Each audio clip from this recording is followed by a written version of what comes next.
Have you ever sat still, maybe late at night, and asked yourself, what's the point of all this? Why am I here? Who am I, really? It's a question as old as humanity itself. From ancient philosophers to modern thinkers, from sacred scriptures to personal journals, the search for meaning has always been at the heart of human life. And today, we'll explore why we ask this question, and how philosophy and theology can guide us toward living in peace, even in a chaotic world.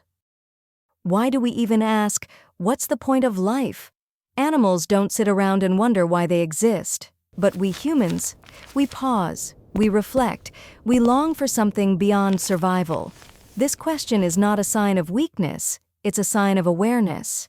To ask, who am I, is to recognize that we are more than just flesh and bone. We are seekers of truth, of beauty, of purpose. Philosophers like Socrates said, "The unexamined life is not worth living." And in many traditions of faith, the search for meaning is seen as part of the human soul's journey. When we ask, who am I, we're not just asking about our name, job, or background. We're asking about our essence. Am I simply the sum of my achievements? Or am I something deeper, someone created with dignity, with purpose? Philosophy often answers, you are a rational being capable of thought, reflection, and choice. Theology goes further. You are not an accident. You are created with intention, bearing the image of something greater than yourself.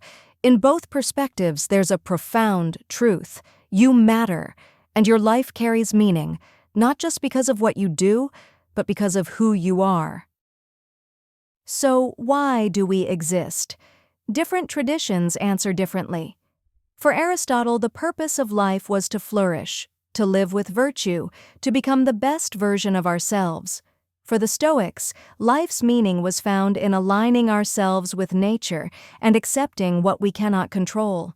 For faith traditions, life's meaning is rooted in a relationship with God, in love, service, and transcendence.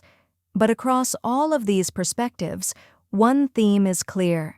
We exist not simply to consume or to survive, but to live with intention, to grow, to love, to seek truth.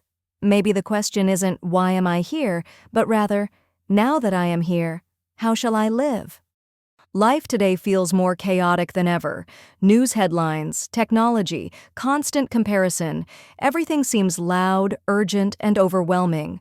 So how do we live in peace in such a world? Philosophy teaches us that peace doesn't come from controlling the outside world, but from mastering our inner life. As Marcus Aurelius wrote, "You have power over your mind, not outside events. Realize this, and you will find strength." Theology teaches us that peace is not merely the absence of conflict, but the presence of something greater, trust, faith, and a grounded hope in something eternal. Maybe peace comes when we stop running from the big questions and instead learn to sit with them.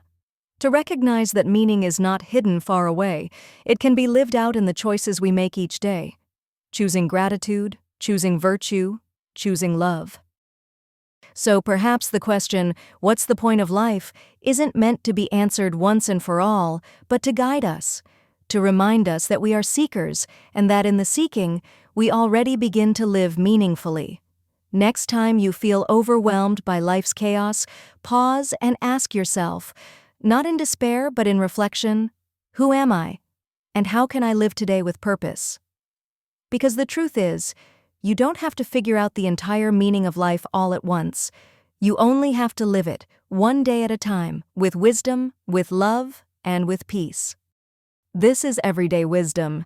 If this reflection helped you think deeper, subscribe and join me each week as we search together for meaning, peace, and purpose in our lives.